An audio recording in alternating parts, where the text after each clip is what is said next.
El 22 de julio de 1857, la casa de subastas de esclavos más grande de Nueva Orleans cayó en un silencio sepulcral cuando el lote número 47 subió a la plataforma. 27 postores tenían sus paletas listas esa tarde sofocante, pero en cuestión de minutos, solo una mano permaneció en alto. La mujer encadenada era joven, saludable y poseía habilidades domésticas invaluables. Su precio inicial se había fijado deliberadamente bajo. Sin embargo, algo hizo que todos los dueños de plantaciones en esa sala bajaran la mirada y retrocedieran, algo que ellos sabían, algo de lo que susurraban en los pasillos, pero que nunca pronunciaban en voz alta. Un hombre, recién llegado de Mobile, no había oído esos susurros. Pagó $12 por una mujer que valía 200. En 6 meses, entendería por qué el silencio había invadido esa casa de subastas. Y para entonces, sería demasiado tarde para salvarse a sí mismo. Antes de continuar con la historia de lo que ocurrió en la parroquia de Orleans ese año, permíteme transportarte al corazón de este relato oscuro, extraído de los rincones más sombríos de la historia estadounidense. Ahora déjame contarte sobre la compra que lo cambió todo. La casa de subastas en la Rue Bourbon había presenciado miles de transacciones desde su fundación en 1839, pero los eventos de esa tarde de julio serían recordados de manera diferente a cualquier otra venta. El aire dentro del edificio era espeso, cargado con el olor de cuerpos sin lavar, humo de tabaco y un miedo que ninguna capa de cal podía ocultar. Pero ese día había algo más, algo que los asistentes habituales notaron de inmediato, una tensión que hizo que, incluso los endurecidos, traficantes de esclavos se removieran incómodos en sus asientos.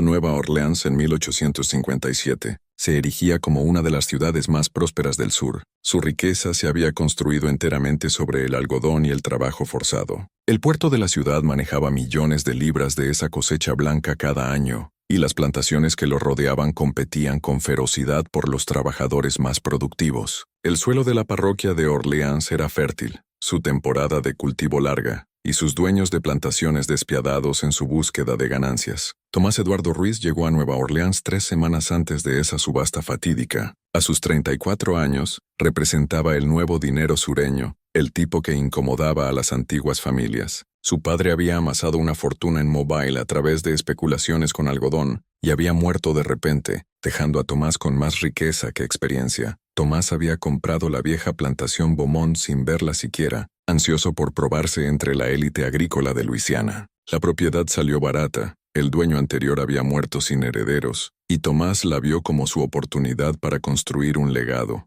La finca Beaumont se extendía por 800 acres de tierra prima para algodón a lo largo del Bayou Lafourche. La casa principal exhibía una grandeza columnada a pesar de necesitar reparaciones. 42 personas esclavizadas venían con la propiedad, pero el capataz de Tomás, un hombre flaco llamado Harlan, le aconsejó que necesitaría al menos 60 para trabajar la tierra adecuadamente en la temporada venidera. De ahí su presencia en la casa de subastas de la Rue Bourbon, esa mañana de julio, con dinero en mano y determinación en los ojos. La subasta comenzó a las 10:00. Tomás pujó con éxito por 3 hombres jóvenes y una cocinera experimentada, gastando casi $5,000 para el mediodía. Durante el receso para almorzar, oyó una conversación entre 2 plantadores que reconoció de una cena de la semana anterior. ¿Te quedas para la sesión de la tarde?, preguntó uno. No hay razón. Ya conseguí lo que vine a buscar. Además sé lo que viene. Oí que por fin la van a vender. Era hora. Ha estado en los corrales de retención por 3 semanas. Nadie quiere comprarla. Todavía no puedo creer lo que pasó en la finca Duval.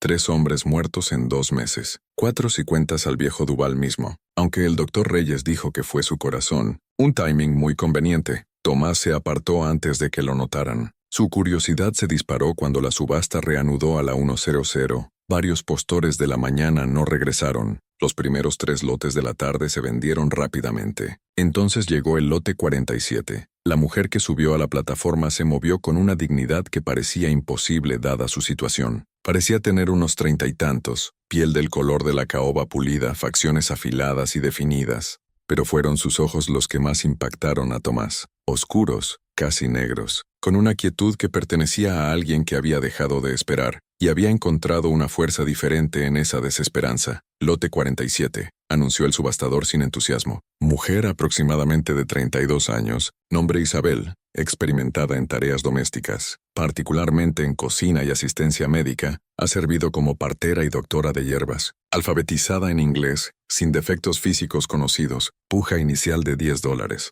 Tomás esperó las paletas alzadas. En cambio, silencio. $10 era insultantemente bajo para una mujer con habilidades médicas. Las parteras eran valiosas, a menudo generando ingresos significativos para sus dueños al atender partos en toda la parroquia. $10, repitió el subastador. ¿Oigo 10? El silencio se extendió. Los hombres miraban deliberadamente hacia otro lado, estudiando pisos, techos, sus propias manos, cualquier cosa menos a la mujer en la plataforma. Tomás levantó su paleta. $10 al caballero de azul, dijo el subastador rápidamente, alivio evidente en su voz. ¿Oigo 12? Nada. La sala permaneció congelada. Una vez a $10, 2 veces. Vendida por $10 al caballero de azul. El mazo crujió como un disparo. La mujer, Isabel, giró su mirada hacia Tomás por primera vez. Su expresión no cambió, pero algo en sus ojos se movió. Un destello de reconocimiento o evaluación. Luego la llevaron lejos. Después de la subasta, Tomás se acercó a la oficina para completar sus compras. Cuando preguntó por la historia de Isabel, la pluma del escribiente se detuvo brevemente antes de continuar. Vino de la finca Duval. La propiedad se liquidó tras la muerte del señor Duval hace 3 meses, y sus habilidades están listadas con precisión.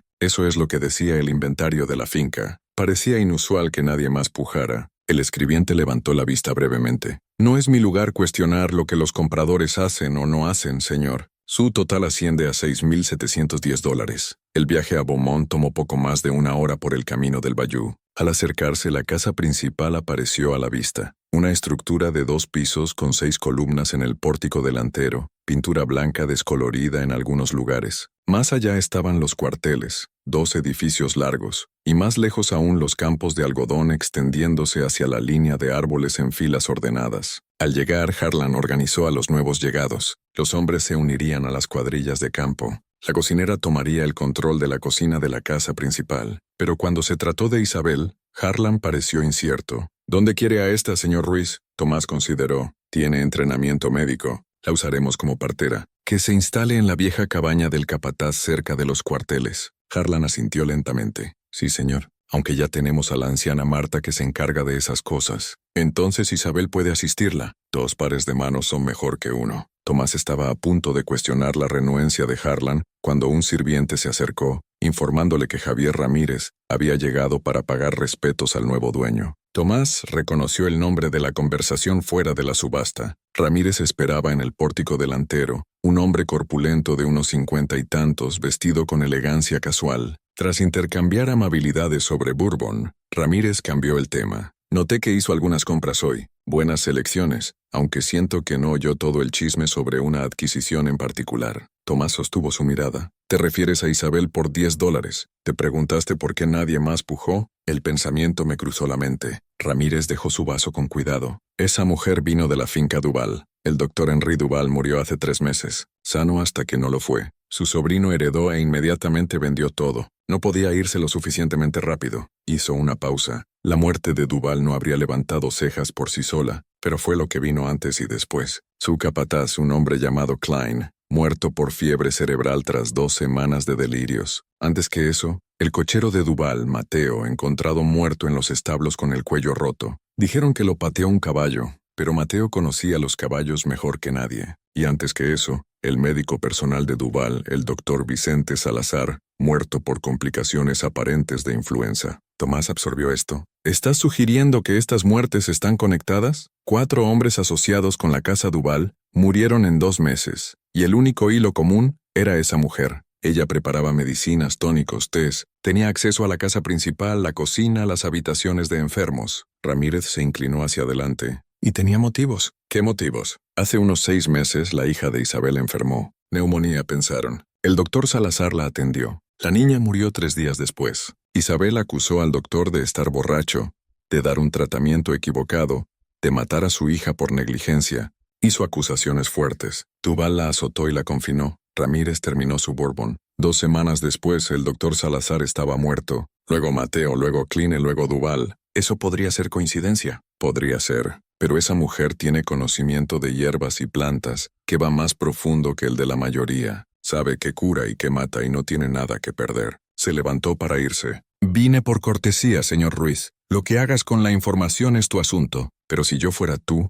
vendería a esa mujer rápido o la pondría en los campos donde no pueda acceder a la comida o bebida de nadie. Esa noche, Tomás visitó la cabaña del capataz donde habían alojado a Isabel. Ella estaba sentada en la cama áspera, manos desatadas, postura recta a pesar de la ordalía del día. Se puso de pie al verlo, pero sus ojos lo miraron directamente. «¿Eres Isabel?», dijo Tomás. «Sí, amo. Me dicen que tienes habilidades como partera y herbolaria. ¿Dónde aprendiste?» «Mi madre fue partera antes que yo. Ella aprendió de la suya. Yo aprendí observando.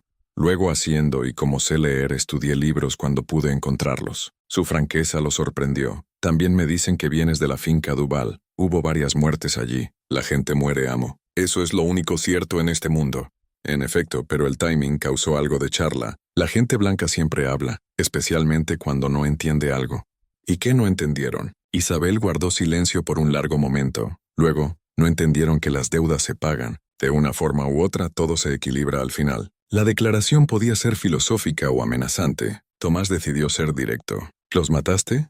Ella sonrió levemente sin calidez. No se puede matar a un hombre con palabras, amo, ni con oraciones, ni con desear muy fuerte que la justicia los encuentre. Si murieron, fue providencia divina o sus propios pecados alcanzándolos. Soy solo una esclava. No tengo poder para hacer nada más que lo que me ordenan. Trabajarás como partera aquí. Atenderás a los enfermos, ayudarás en partos, prepararás medicinas según sea necesario bajo la supervisión de la anciana Marta. Sí, amo. Isabel, lo que pasó en la finca Duval se queda allí. Aquí en Beaumont empezamos de nuevo. ¿Entendido? Sí, amo. Entendido a la perfección. Esa noche Tomás yació en la cama pensando en la hija de Isabel, muerta a los 16 de neumonía o negligencia médica. Pensó en el duelo de una madre y en lo que podría impulsarla a hacer. Pensó en hierbas y plantas, como el mismo conocimiento que aliviaba el dolor podía causarlo. Sobre todo, pensó en 4 hombres muertos y una mujer con nada que perder. La cosecha comenzó a finales de septiembre. Nubes oscuras se habían acumulado sobre el golfo durante días. Un huracán de fin de temporada se acercaba. Si el algodón no se recogía antes de que la tormenta golpeara,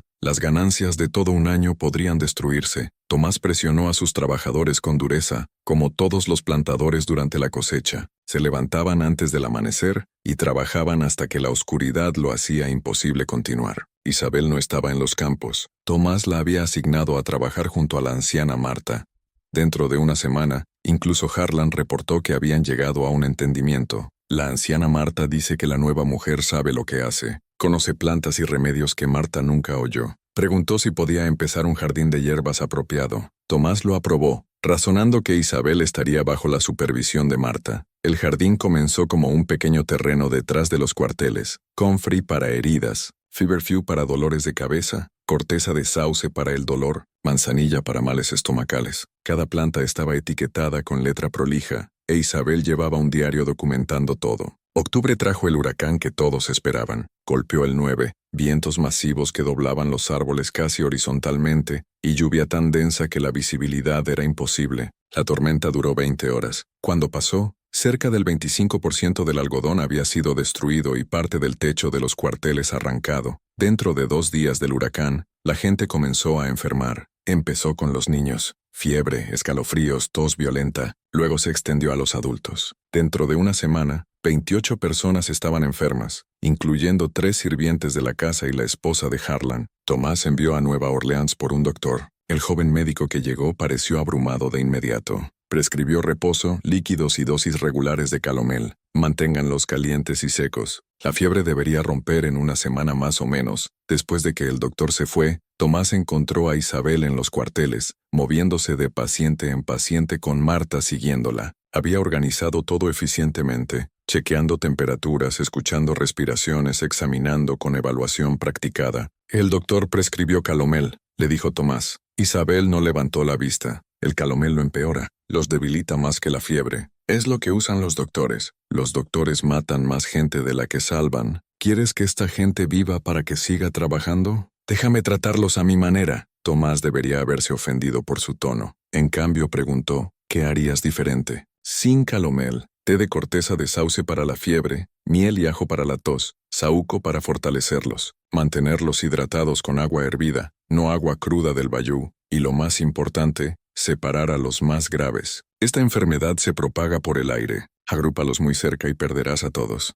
Iba en contra de la sabiduría convencional, que sostenía que las enfermedades surgían de aire malo en lugar de propagarse de persona a persona, pero Tomás había notado que las enfermedades parecían agruparse en patrones. Hazlo a tu manera, dijo, pero si la gente empieza a morir, se convierte en tu responsabilidad. La gente muriendo siempre es responsabilidad de alguien, amo. La pregunta es de quién. Organizó a los enfermos en 3 grupos por gravedad, preparando tés y tónicos con cuidado. Dentro de 3 días, la fiebre comenzó a romper en los primeros pacientes. Dentro de una semana, todos menos 3 se habían recuperado. Los 3 eran ancianos ya debilitados. Bajo tratamiento convencional, Tomás sospechaba que el número de muertes habría sido mucho mayor. La noticia se extendió rápidamente. Para principios de noviembre, Tomás recibió visitas de plantadores vecinos queriendo pedir prestados los servicios de Isabel. Accedió en parte por relaciones vecinales y en parte porque las tarifas traían ingresos adicionales. Isabel fue enviada a la plantación Landry por fiebre amarilla, al lugar de los Thibodeau por un parto difícil, a una granja cerca del río Mississippi por una mordida de serpiente. En cada caso triunfó donde otros habrían fallado. Su reputación creció. Isabel podía curar lo que otros no. Pero la reputación es peligrosa, especialmente para alguien en la posición de Isabel. La gente comenzó a recordar la finca Duval. Se preguntaban si alguien que sabía tanto de curación podría saber también del opuesto. Tomás oyó estos susurros pero los desestimó. Isabel había sido profesional y efectiva desde su llegada. Había salvado a sus trabajadores y le había ganado dinero. Lo que pasó en Duval estaba en el pasado. Diciembre trajo un frío inusual.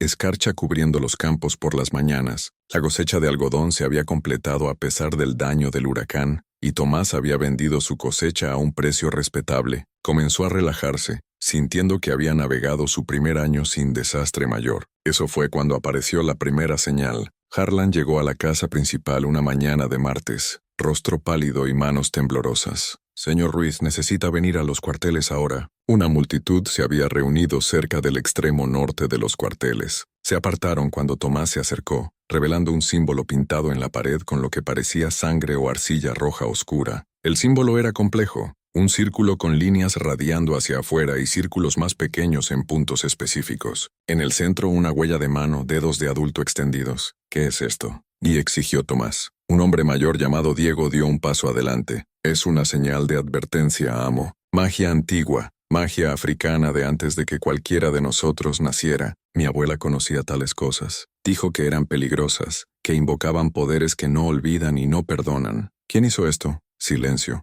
Luego Diego dijo con cuidado: «No sé, amo, pero señales como esas suelen significar que alguien está trabajando raíces, invocando las viejas costumbres. Y cuando alguien trabaja raíces, cosas malas siguen». Tomás ordenó lavar el símbolo y anunció castigo severo para quien fuera atrapado pintando tales cosas, pero el daño estaba hecho. El miedo había entrado en Beaumont. 3 días después, el perro de caza premiado de Harlan fue encontrado muerto cerca del pozo, cuerpo rígido y boca espumando con saliva seca. El perro había estado sano esa mañana. «Veneno», dijo Harlan llanamente. «Algo de acción rápida». Una semana antes de Navidad, un trabajador de campo llamado Santiago enfermó. Se quejó de dolores estomacales que empeoraron progresivamente. Para la noche vomitaba violentamente, cuerpo convulsionando. Se llamó a Isabel, pero cuando lo examinó, su expresión se volvió grave. «Esto no es enfermedad natural. Ha sido envenenado». Tomás sintió que su estómago caía. «¿Envenenado? ¿Cómo?». «No puedo decir sin saber qué comió o bebió, pero los síntomas coinciden con varios tóxicos de plantas». Lo miró. La pregunta no es qué lo envenenó. La pregunta es quién se lo dio. Santiago murió 3 horas después en convulsiones. Fue una muerte horrible y todos presenciaron parte de ella. El miedo que se había extendido ahora explotó en pánico casi total. Tomás ordenó una investigación, interrogando a todos cerca de Santiago ese día. Los resultados fueron frustrantemente inconclusos. Santiago había comido de la olla comunal, bebido del pozo. No tenía enemigos conocidos. No había razón aparente para que nadie quisiera verlo muerto. A menos que, pensó Tomás con creciente pavor, Santiago no fuera el objetivo pretendido, a menos que alguien solo estuviera practicando, probando métodos, preparándose para algo mayor. Esa noche Tomás no pudo dormir. Yació en la cama escuchando cada crujido, preguntándose qué pasaba en su plantación. Alguien tenía conocimiento de venenos. Alguien lo estaba usando. Y a pesar de su confianza anterior, Tomás se encontró pensando de nuevo en la finca Duval y esos 4 hombres muertos. La Navidad en Beaumont fue apagada. Tomás había planeado dar a los trabajadores esclavizados 3 días libres con raciones extras, pero la muerte de Santiago había echado una sombra sobre todo. La gente aceptó sus regalos con gracias mudas, evitando el contacto visual, ansiosos por volver a los cuarteles donde se sentían más seguros en números. En la noche de Navidad, Tomás oyó un alboroto desde los cuarteles. Agarró su pistola y corrió afuera a la fría noche de diciembre. Una multitud se había reunido cerca del pozo, rostros iluminados por antorchas. En el centro 2 hombres retenían a una joven llamada Rosa. Ella luchaba contra ellos gritando palabras que no tenían sentido, ojos abiertos y desenfocados. ¿Qué pasa?, exigió Tomás. Harlan se abrió paso entre la multitud. Intentó arrojarse al pozo, señor. Diego y José la atraparon justo a tiempo. Rosa tenía quizás 19 años, una sirvienta de la casa que trabajaba en la lavandería. Tomás nunca la había conocido causando problemas. Rosa, ¿qué hacías? Ella dejó de luchar y se giró hacia él.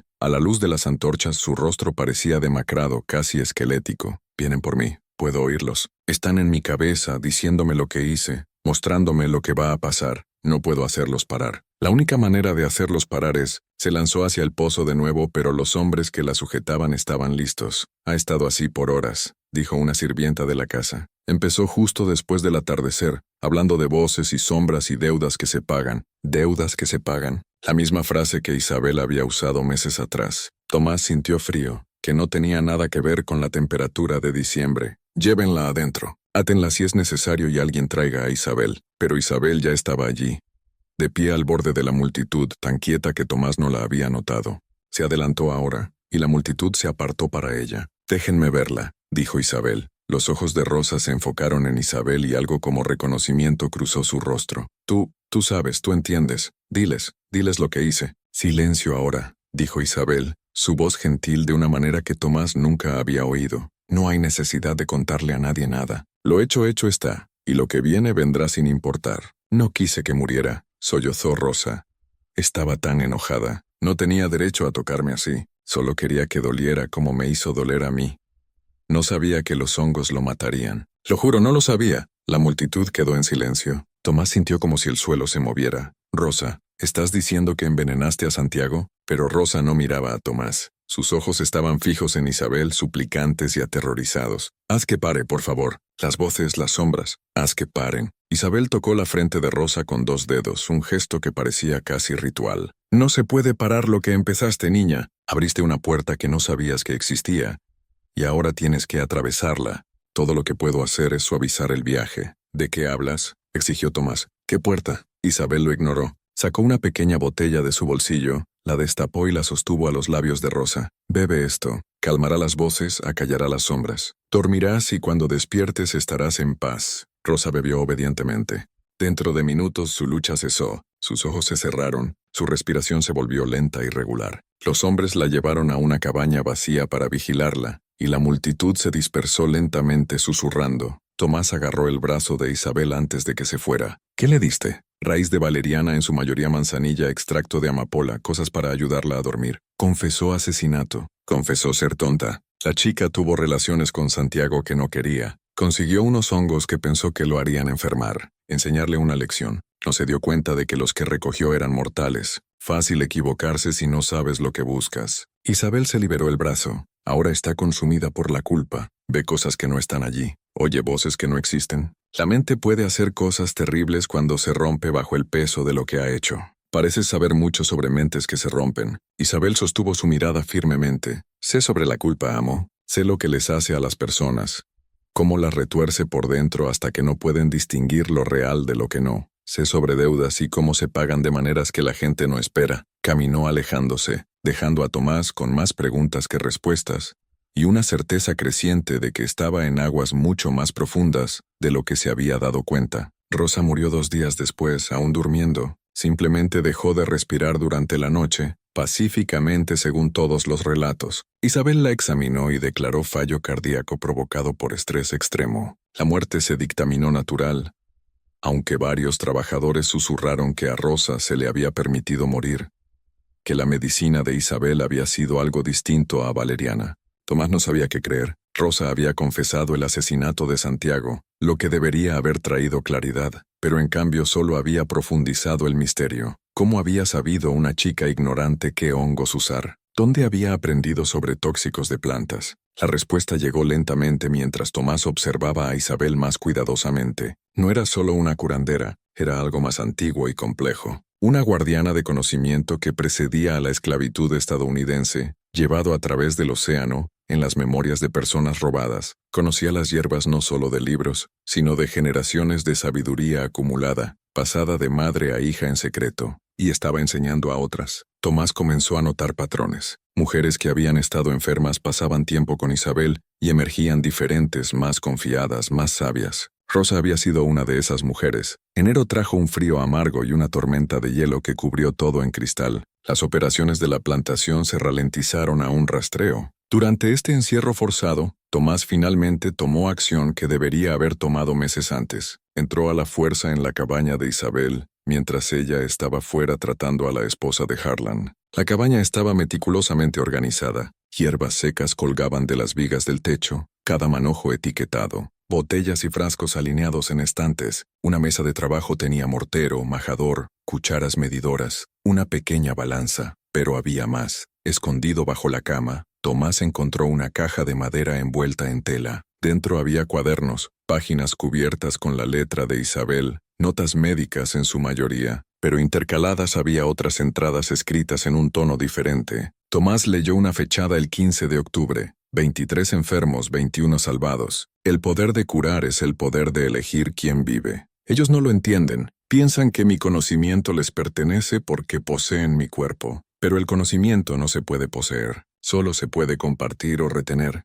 Lo comparto con quienes lo merecen. Lo retengo de quienes no. Este es el único poder que tengo. Y lo manejo con cuidado. Cada vida salvada es una deuda a mi favor. Cada muerte prevenida es un peso en las balanzas. Cuando las balanzas se equilibren, la justicia será servida. Las manos de Tomás temblaron mientras pasaba páginas, encontrando más entradas en la misma vena. Isabel estaba llevando un libro mayor de deudas morales. Decidía quién era digno de curación y quién no. Otra entrada fechada el 20 de diciembre. La chica vino a mí en lágrimas. Me contó lo que el hombre le hizo. Me dijo que quería que doliera. Le di conocimiento, como doy a todas las que piden y merecen. No es mi lugar juzgar qué hace con él. Ella toma sus propias decisiones. Enfrenta sus propias consecuencias. Pero también le di algo más. Culpa. La planté profunda con palabras cuidadosas. La culpa es más lenta que el veneno, pero igual de mortal. Come desde adentro, destruye el espíritu antes de que el cuerpo falle. No vivirá mucho. Esto es misericordia, aunque aún no lo sepa. Tomás cerró el cuaderno con cuidado, mente acelerada. Isabel no había envenenado directamente a Santiago, pero le había enseñado a Rosa cómo, sabiendo lo que la chica pretendía. Luego había llevado a Rosa a la locura y la muerte a través de manipulación psicológica, disfrazada de consejo espiritual. Continuó buscando y encontró, envuelto en tela aceitada en el fondo de la caja, una sola hoja de papel amarillento cubierta con letra diferente. Mi hija, si estás leyendo esto yo me he ido y tú llevas nuestro conocimiento sola. Recuerda lo que te enseñé. Las plantas no son ni buenas ni malas, simplemente son. Nosotros elegimos cómo usarlas. Úsalas para curar cuando las balanzas estén equilibradas. Úsalas para dañar cuando la justicia lo demande. Pero siempre lleva el libro mayor. Cada vida salvada, cada muerte permitida, cada elección hecha debe registrarse y recordarse. Este es nuestro poder y nuestra carga. No somos esclavas, aunque nos llamen así. Somos guardianas del viejo conocimiento. Y ese conocimiento nos hace libres de maneras que ellos no pueden entender ni quitarnos. Estaba firmado Petra y fechado marzo de 1835. La madre de Isabel, la mujer que había enseñado a su hija,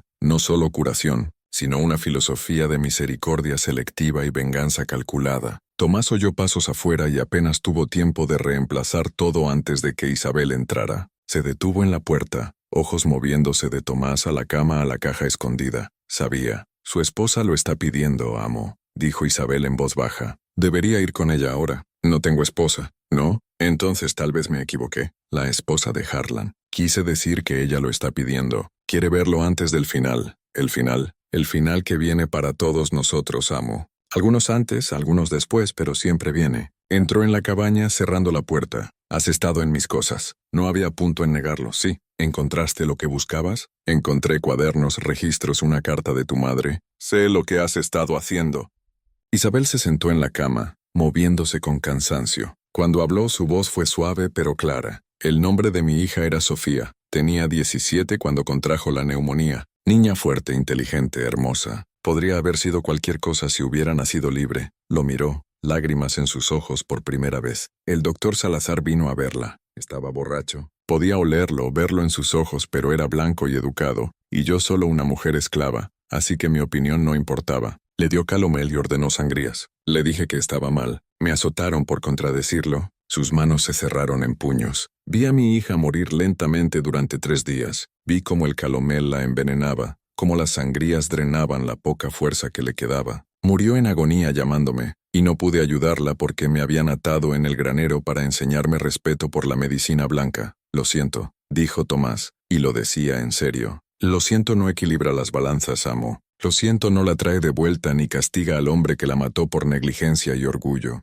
Así que hice lo que tuve que hacer. El doctor Salazar murió por lo que parecía complicaciones de influenza, pero no era influenza. Era digitalis, administrada cuidadosamente durante semanas en dosis pequeñas para imitar problemas cardíacos. Mateo murió porque ayudó a sujetarme para el azote. Kline murió porque se rió mientras me golpeaban. Y Duval murió porque nos poseía a todos, porque creó el sistema que dejó morir a mi hija mientras yo veía impotente. Se puso de pie enfrentando a Tomás directamente. No lo siento por nada de eso. Se merecían lo que recibieron. Y si eso me hace una asesina a tus ojos, que así sea. Pero también soy la mujer que salvó 21 personas durante el brote. Soy la mujer que ha traído al mundo 37 bebés en el último año, perdiendo solo 2. Las balanzas se equilibran, amo. Eso es todo lo que intento hacer. Equilibrar las balanzas. Tomás se sintió atrapado entre horror y algo como admiración. Lo que Isabel había hecho era asesinato, frío y calculado, pero también había salvado innumerables vidas. ¿Era un monstruo o una curandera? ¿Podía ser ambas? ¿Qué hay de Rosa? Rosa vino a mí por ayuda. Le di conocimiento. Ella tomó sus propias decisiones, pero también vi en ella lo que he visto en otras que toman una vida, la culpa que viene después, la manera en que come la mente. Le di paz, amo. Le di una salida más gentil de la que habría sufrido de otra manera. ¿Y la esposa de Harlan? La expresión de Isabel fue neutral. Todos mueren eventualmente, amo. La pregunta es cuándo y cómo, y si merecen su destino. Hizo una pausa. Harlan era capataz en la finca Duval antes de venir aquí. Supervisó mi azote, sostuvo la cuerda él mismo. No lo sabías, ¿verdad? Tomás sintió que su estómago caía. No, no es un mal hombre, solo siguiendo órdenes. Pero mi hija murió mientras yo colgaba en ese granero, y él es parte de esa cadena. Así que sí, su esposa va a morir. No rápido, no obvio, pero inevitable. Llámale asesinato si quieres. Yo lo llamo justicia. La cabaña pareció más oscura, aunque la vela ardía igual de brillante. Tomás se dio cuenta de que estaba en una encrucijada. Podía reportar lo que sabía, intentar que arrestaran a Isabel, pero no tenía prueba más allá de cuadernos que podían interpretarse como reflexiones filosóficas. ¿Y si actuaba contra ella, quién cuidaría a los enfermos de Beaumont? ¿Qué pasaba ahora?, preguntó Tomás. Eso depende de ti, amo. Puedes intentar detenerme, pero no lo lograrás. Demasiada gente depende de mí. Confía en mí. Muévete contra mí y tendrás una rebelión. O puedes mirar hacia otro lado. Deja que las balanzas se equilibren solas y beneficia de mis habilidades. Tus trabajadores serán más sanos, tus ganancias más altas. Todo lo que cuesta es tu conciencia y las vidas de unos pocos hombres que probablemente merecen lo que reciben.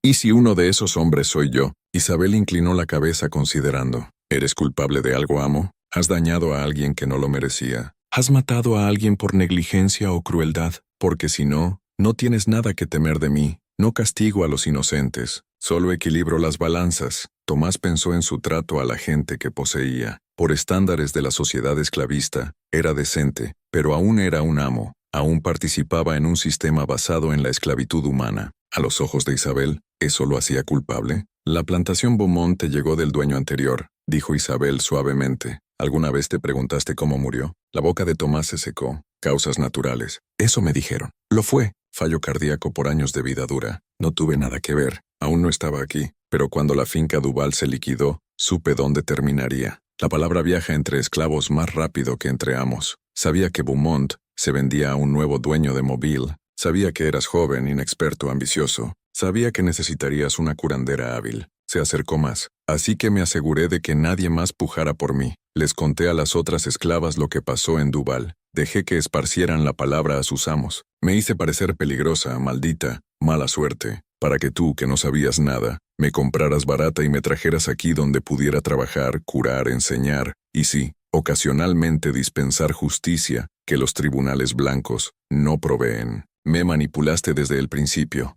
Uso las herramientas disponibles para mí, igual que tú usas látigos y cadenas y facturas de venta para controlarnos. Cada uno tiene sus armas, amo. Las mías son solo menos obvias. Tomás se dio cuenta de que temblaba. Ya sea de ira o miedo, no podía decir. Podría venderte, enviarte al sur lejos de todos los que conoces. Podrías intentarlo, pero ¿quién me compraría ahora? Todos desde aquí hasta Galveston han oído las historias. Y si me vendes, ¿quién cuidará a tus enfermos? ¿Quién parirá a tus bebés? ¿Cuánta gente moriría antes de que encuentres a alguien mitad de hábil? Sonrió sin calidez. Me he hecho indispensable, amo. Ese es el verdadero poder, no la habilidad para matar, sino para salvar. La gente perdona casi cualquier cosa de alguien que puede salvar vidas. La verdad golpeó a Tomás como un golpe físico. Isabel se había hecho indispensable, y en hacerlo había asegurado una clase de libertad que ningún documento legal podía proveer. No podía ser vendida porque era demasiado valiosa. No podía ser castigada porque demasiada gente dependía de ella. «Entonces, ¿qué quieres de mí?», le preguntó Tomás finalmente. «Nada que no me estés dando ya. Libertad para practicar mi curación, acceso a hierbas y plantas, respeto por mi conocimiento, y una cosa más. Mira hacia otro lado cuando las balanzas necesiten equilibrarse.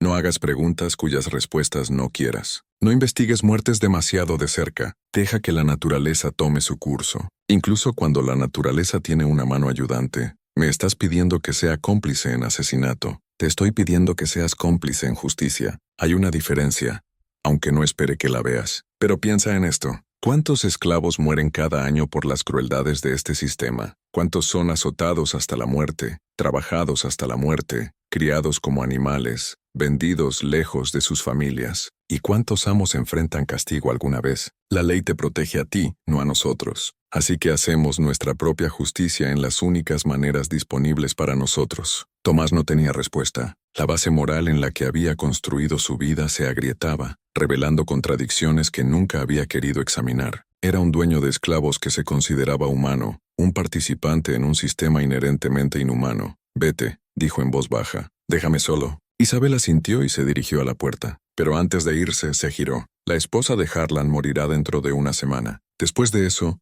Harlan será diferente, más callado, menos eficiente. Empezará a beber. La culpa de no salvarla lo comerá. Necesitarás un nuevo capataz dentro de un año. Sugeriría promover a Diego. Es inteligente, justo y los trabajadores lo respetan. ¿Cómo sabes todo eso? Porque lo he visto antes. El duelo sigue patrones predecibles, especialmente cuando se mezcla con culpa. Harlan sabe en el fondo que ha hecho cosas malas en su vida. La muerte de su esposa lo hará confrontar eso, y no sobrevivirá la confrontación. Se fue entonces, cerrando la puerta suavemente. Tomás se quedó solo en la cabaña por mucho tiempo, rodeado de frascos de hierbas secas y botellas de tinturas, sintiendo como si acabara de tocar algo antiguo y peligroso que nunca entendería del todo. Esa conversación a principios de enero marcó un punto de inflexión. Tomás no reportó lo que había aprendido, no intentó vender a Isabel ni restringir sus movimientos. Se dijo que era práctico, sacando lo mejor de una situación imposible. Pero tarde en la noche,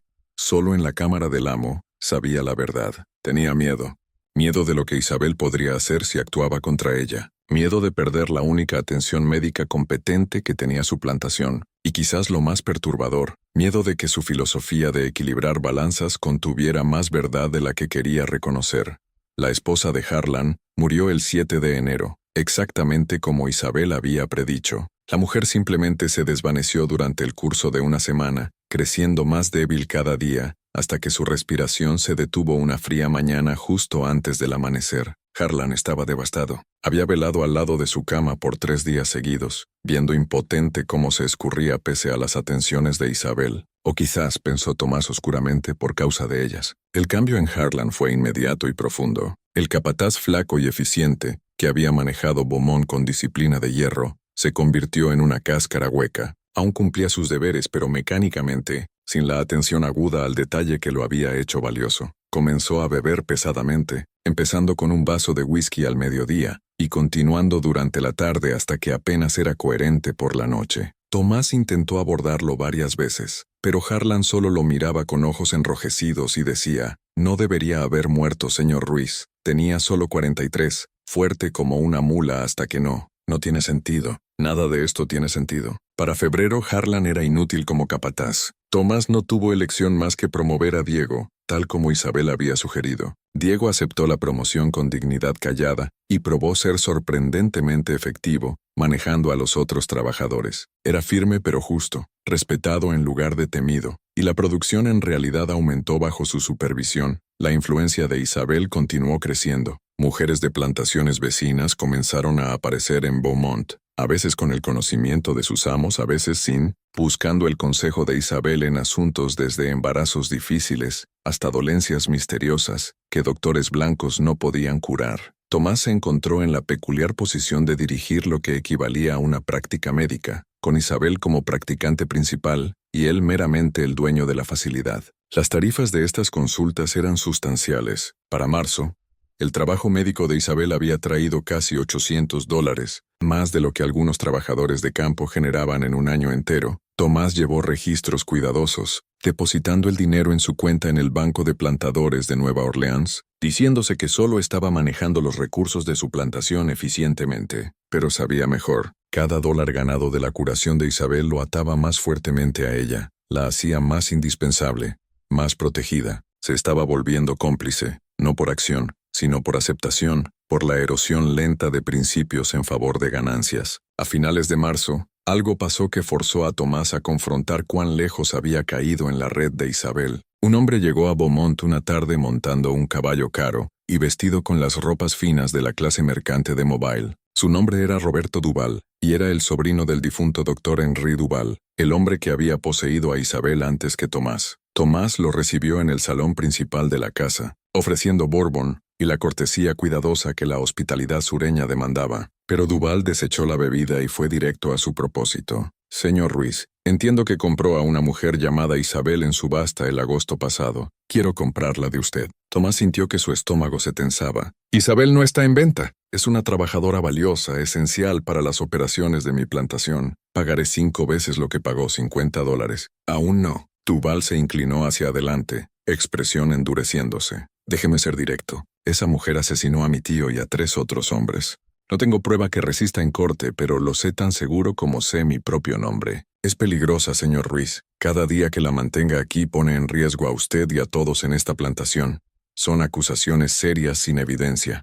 Evidencia. Duval hiu amargamente. Mi tío murió 3 meses después de que la hija de esa mujer pasara. Su capataz, su cochero, su médico personal, todos muertos dentro de semanas uno del otro. ¿Llamas eso coincidencia? Lo llamo timing desafortunado. La gente muere, señor Duval. Es la naturaleza de la vida. No mi patroneses. He hecho mi investigación. Sé sobre el brote aquí en octubre pasado. Como 23 personas se enfermaron y ella salvó a la mayoría. Sé sobre el trabajador de campo que murió envenenado en diciembre. Sé sobre una chica llamada Rosa, que se arrojó a un pozo o lo intentó justo antes de Navidad. Y sé que la esposa de Harlan murió el mes pasado. La voz de Duval bajó. ¿Pesa el patrón aún? Tomás sintió frío extendiéndose por su pecho. Cuando se ponía así, las muertes sí formaban un patrón, pero mantuvo su voz firme. Isabel salvó 21 personas durante ese brote. Ha traído al mundo docenas de bebés sanos. Es la mejor practicante médica en la parroquia de Orleans. Y no la venderé para satisfacer tu vendetta contra alguien a quien culpas por la muerte de tu tío. Eres un tonto. Duval se puso de pie abruptamente. Mi tío también era un tonto. Pensó que podía controlarla, usar sus habilidades ignorando el peligro.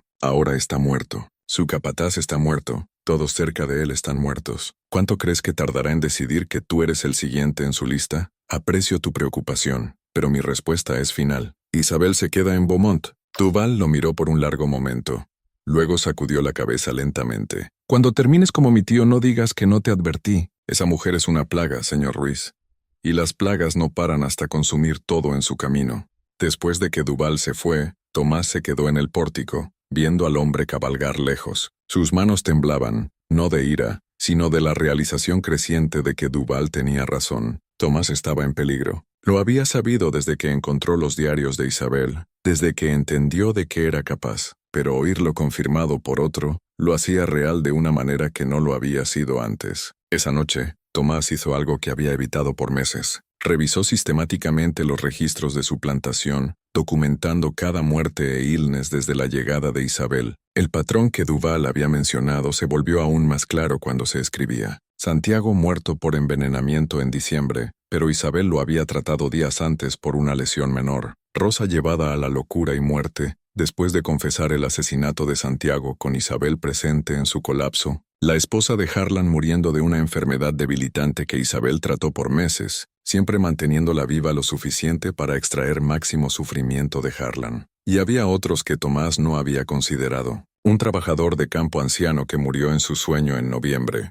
Causas naturales, todos dijeron, pero el hombre había estado en perfecta salud el día antes. Una sirvienta de la casa que cayó por las escaleras de la casa principal en enero, rompiéndose el cuello. Un accidente seguramente. Pero la sirvienta se había quejado con Tomás de Isabel días antes, diciendo que la mujer de las hierbas la asustaba. 5 muertes en 6 meses, posiblemente más si Tomás expandía su búsqueda a casos menos obvios. Pero equilibradas contra eso estaban las 21 salvadas durante el brote, los 37 partos exitosos, las incontables dolencias menores tratadas y curadas. El libro mayor de Isabel funcionaba exactamente como ella lo había descrito. Vidas salvadas, vidas tomadas, las balanzas equilibrándose constantemente. La pregunta que Tomás no podía responder era, ¿dónde caía él en esas balanzas? ¿Era culpable a los ojos de Isabel? ¿Había hecho algo o fallado en hacer algo que mereciera sentencia de muerte? Trataba a sus esclavos mejor que la mayoría de los amos, ¿no? Proveía comida adecuada, refugio, cuidado médico. Raramente usaba el látigo.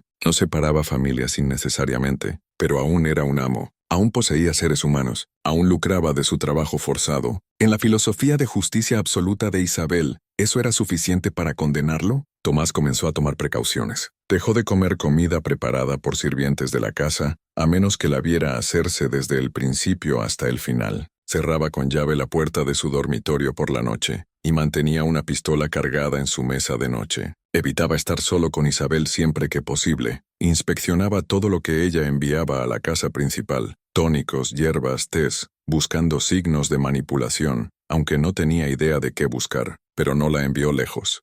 No la vendió, no restringió sus movimientos, ni siquiera la confrontó sobre la visita de Duval, porque hacerlo sería admitir que tenía miedo, y un amo que mostraba miedo a sus esclavos ya había perdido la batalla por el control. Abril trajo clima cálido, y el comienzo de la temporada de siembra para la próxima cosecha de algodón. Los campos necesitaban prepararse, semillas sembradas, zanjas de irrigación limpiadas. Era trabajo demandante que requería cada cuerpo capaz en la plantación, y Tomás se lanzó a él con una intensidad que rayaba en obsesión. El trabajo físico lo ayudaba a evitar pensar en Isabel, en la lista creciente de muertes sospechosas, en los compromisos morales que hacía diariamente. Pero Isabel no lo dejaba olvidar. El 15 de abril Tomás se despertó para encontrar algo en su puerta, un pequeño bulto de tela atado con cordel. Dentro había hierbas secas que no reconoció, y un papel doblado. La letra era de Isabel. Para tu salud, amo. Remoja una cucharada en agua caliente cada mañana. Aliviará la tensión que llevas y te ayudará a dormir mejor por la noche. Considéralo un regalo de alguien que no te desea daño mientras continúes mereciendo ninguno. El mensaje era claro. Isabel sabía de sus precauciones, sus miedos, su evitación de ella, y le decía a su manera que estaba a salvo por ahora. La cláusula condicional al final era el verdadero mensaje,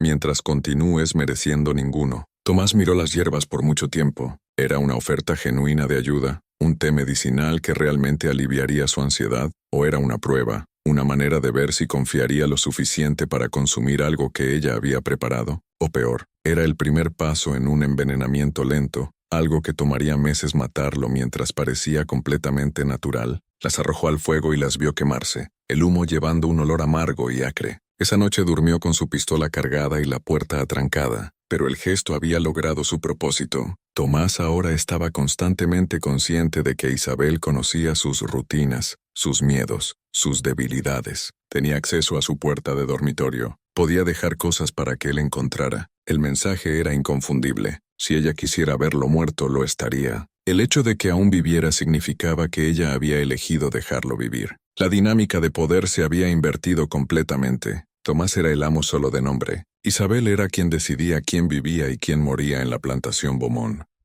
La situación se deterioró más a principios de mayo.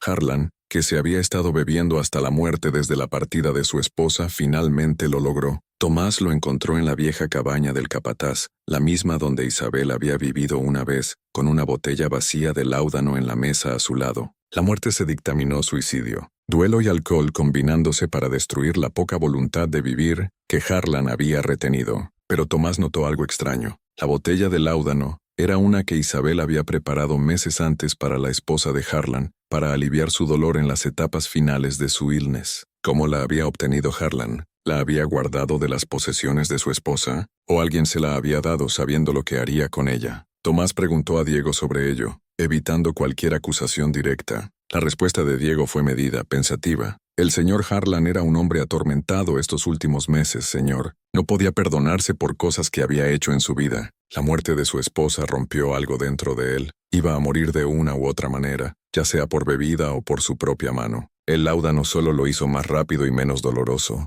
¿Isabel se lo dio? Diego sostuvo su mirada firmemente. ¿Importa, señor? El hombre ya estaba muerto por dentro. Su cuerpo solo tardó en alcanzarlo.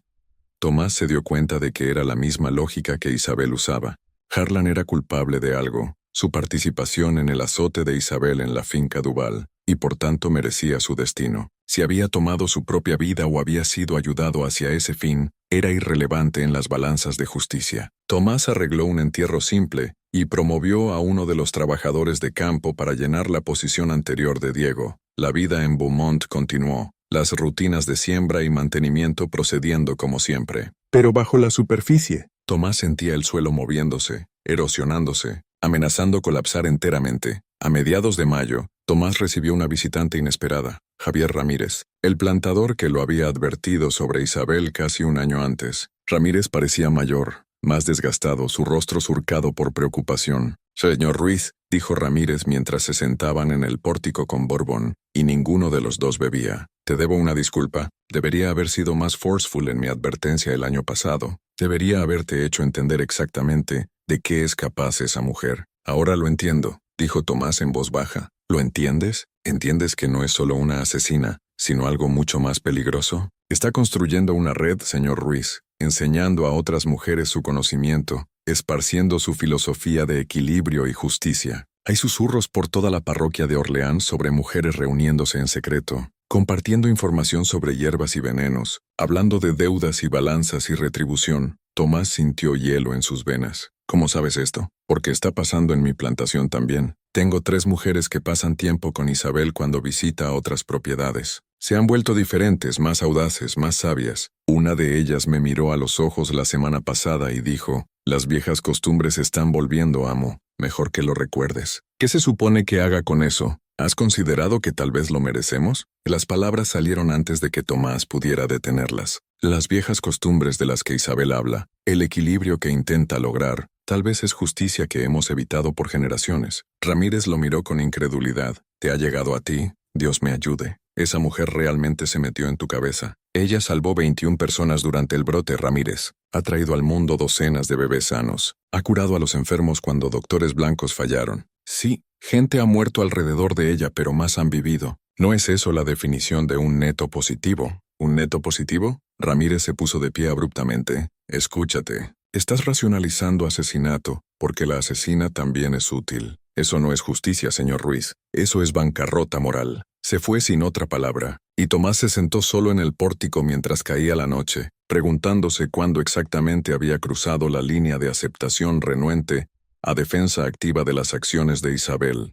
¿Cuándo había dejado de verla como amenaza y empezado a verla como correctivo necesario a un sistema injusto? La respuesta, se dio cuenta con horror creciente, era que se había estado moviendo hacia esta posición desde el momento en que encontró sus diarios. Cada día que no actuaba contra ella, cada muerte que racionalizaba, cada vida que ella salvaba de la que él se beneficiaba, todo había erosionado lentamente su base moral, hasta que se había convertido en lo que Ramírez lo acusaba. Cómplice. Junio llegó con calor opresivo y humedad que hacía que cada respiración se sintiera como ahogarse. Las plantas de algodón crecían bien, pero el clima también trajo enfermedades, fiebre, disentería, agotamiento por calor. Isabel trabajó incansablemente, moviéndose de un paciente a otro. Su jardín de hierbas ahora se había expandido para incluir docenas de plantas medicinales. Tomás la vio trabajar y quizás por primera vez vio la complejidad completa de lo que era. Era una asesina, sí, pero también una curandera que genuinamente se preocupaba por la gente que trataba. Era una filósofa con un sistema moral coherente, por terribles que fueran sus implicaciones. Era una maestra pasando conocimiento que precedía a la esclavitud y la sobreviviría. Era un agente de justicia en un mundo que no proveía recurso legal para gente como ella. Y era, Tomás finalmente admitió para sí mismo, la persona más notable que había conocido. La realización debería haberlo aterrorizado más de lo que lo hizo. El 23 de junio, Isabel vino a la casa principal y pidió hablar con Tomás en privado. Era la primera vez que iniciaba tal reunión desde su confrontación en su cabaña, 6 meses antes. Se sentaron en el estudio, la puerta cerrada, el sol de la tarde tardía entrando por las ventanas. Isabel parecía cansada pero compuesta, manos dobladas en su regazo. «Te voy a decir algo, amo, y necesito que escuches sin interrumpir. ¿Puedes hacer eso?» Tomás asintió. «Hay un hombre viniendo aquí mañana. Su nombre es Bernardo López. Posee una plantación de arroz en el río Achafalaya. Puede que lo recuerdes de la subasta donde me compraste. Era uno de los hombres que se negaron a pujar». Tomás sí lo recordaba. López había estado hablando con Ramírez fuera de la casa de subastas, discutiendo la reputación de Isabel. «López viene aquí porque su hija está enferma. Tiene 17, la misma edad que tenía mi Sofía. El doctor local no puede ayudarla y López está lo suficientemente desesperado para superar su miedo a mí. Va a pedirte que me dejes tratarla. ¿Y lo harás?» La expresión de Isabel era ilegible. «Eso depende de si las balanzas lo demandan. Ya ves, Bernardo López estaba en la finca Duval el día que me azotaron. No estuvo directamente involucrado, pero estaba allí de visita por negocios. Vio cómo me ataban en ese granero. Vio a mi hija muriendo en la casa y no dijo nada. No hizo nada. Solo miró hacia otro lado porque era más fácil que involucrarse en los asuntos de otro hombre». Tomás sintió su pecho apretarse. «¿Entonces vas a dejar que su hija muera? Voy a hacerle entender lo que significa ver a tu hijo sufrir, mientras alguien que podría ayudar elige no hacerlo. Voy a hacerle sentir lo que yo sentí en ese granero, sabiendo que Sofía moría y no podía alcanzarla». La voz de Isabel permaneció calmada, casi gentil. «Y entonces, después de que sienta ese dolor, después de que suplique y ruegue y prometa cualquier cosa solo para que la salve, entonces decidiré, tal vez la cure, tal vez no. Las balanzas me dirán que es correcto. Eso es monstruoso. ¿Lo es? ¿O es solo un espejo sostenido para mostrar lo que nos han hecho por generaciones?» López tenía el poder de ayudar y eligió no hacerlo. Ahora yo tengo el poder y estoy eligiendo la misma manera que él. Si eso es monstruoso, entonces todos somos monstruos, amo. Cada uno de nosotros. Tomás no tenía respuesta. La lógica era circular, perfecta y absolutamente horrorosa. «Te lo digo», continuó Isabel, «porque mañana vas a enfrentar una elección. López te rogará que intervengas, que me ordenes tratar a su hija. Tienes ese derecho legal. Soy tu propiedad y mis habilidades te pertenecen. Pero si das esa orden te conviertes en parte de la cadena. Te conviertes en alguien cuya deuda necesita equilibrarse». La amenaza era implícita pero clara. Si Tomás forzaba a Isabel a actuar contra su juicio, pasaría de la categoría de gente que toleraba a la de gente que targeted. «¿Por qué me adviertes?» «Porque a pesar de todo no quiero verte del lado equivocado de las balanzas. No eres un buen hombre, amo. Posees esclavos, y eso te hace cómplice en el mal. Pero no eres un hombre cruel. No tomas placer en el sufrimiento. Genuinamente crees que nos tratas tan bien como el sistema permite». Hizo una pausa. «Eso no es suficiente para hacerte inocente, pero podría ser suficiente para mantenerte vivo». Se puso de pie para irse. Luego se giró una última vez. «Cuando López venga mañana, recuerda esto. No te pido tu permiso, te pido tu no interferencia. Hay una diferencia». Esa noche, Tomás no durmió. Paseó por su dormitorio, pistola en la mesa, mente acelerada por escenarios. ¿Podía detener a Isabel de ejecutar cualquier venganza que hubiera planeado? Legalmente sí, era su propiedad y podía ordenarle cualquier cosa. Prácticamente no, se había hecho indispensable, y moverse contra ella desestabilizaría toda la plantación.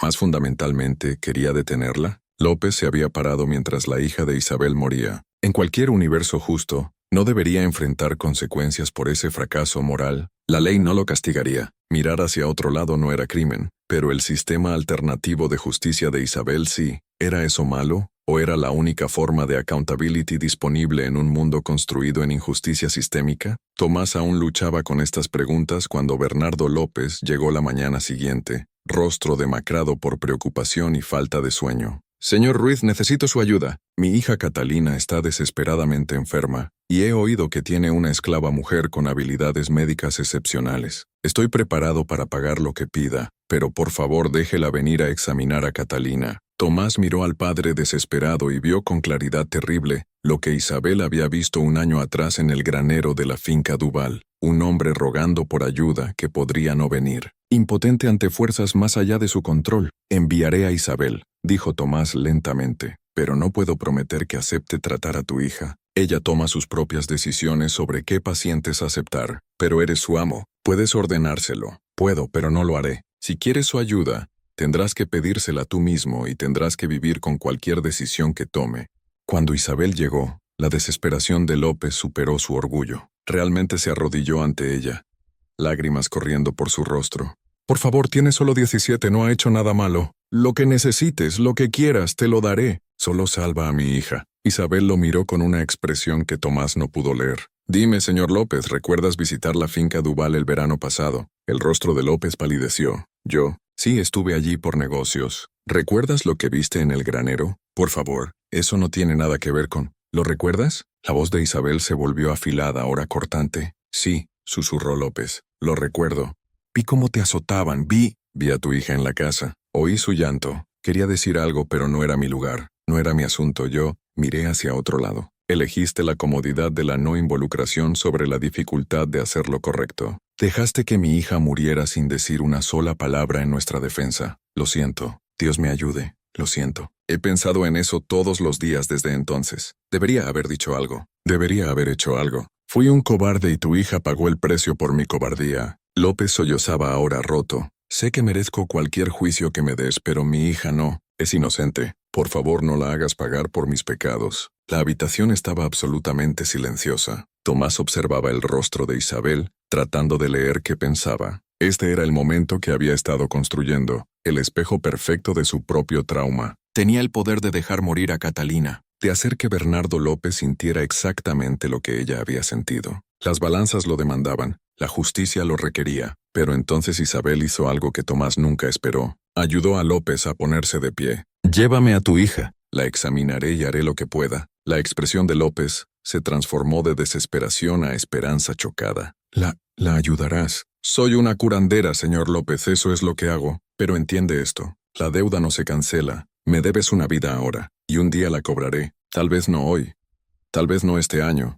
Pero algún día las balanzas se equilibrarán, y cuando llegue ese tiempo, pagarás lo que debes. López asintió frenéticamente. Sí, cualquier cosa, lo prometo. Lo que necesito, dijo Isabel en voz baja, es que recuerdes. Recuerda cómo se siente ser impotente. Recuerda cómo se siente tener la vida de tu hijo en manos de otro. Recuerda cómo se siente rogar por misericordia. Y la próxima vez que veas a alguien más en esa posición, no mires hacia otro lado. Eres el pago que pido. No dinero, no favores, solo la voluntad de hacer lo correcto, incluso cuando es incómodo. Se fue con López, dejando a Tomás solo en el estudio. Su entendimiento de Isabel se alteró fundamentalmente una vez más. No estaba simplemente tomando venganza, estaba enseñando. Cada muerte, cada curación, cada momento de misericordia calculada o crueldad calculada, todo era parte de una lección mayor que intentaba impartir. Las balanzas no solo equilibraban muerte contra muerte, equilibraban acción contra inacción, crueldad contra bondad, mirar hacia otro lado contra pararse firme. Isabel regresó 3 días después y reportó que Catalina López se recuperaría. La chica había sufrido de pulmones infectados empeorados por el calomel y sangrías que el doctor local había prescrito. Isabel había detenido los tratamientos dañinos, limpiado la infección con hierbas e inhalaciones de vapor y fortalecido la constitución de la chica con nutrición adecuada. ¿López cumplirá su promesa?, preguntó Tomás. Lo hará porque ahora entiende lo que intentaba enseñarle. El miedo puede cambiar comportamiento, pero el entendimiento cambia el corazón. López será un hombre diferente de ahora en adelante, mejor que era. Eso vale más que su muerte habría valido. Podrías haberla dejado morir.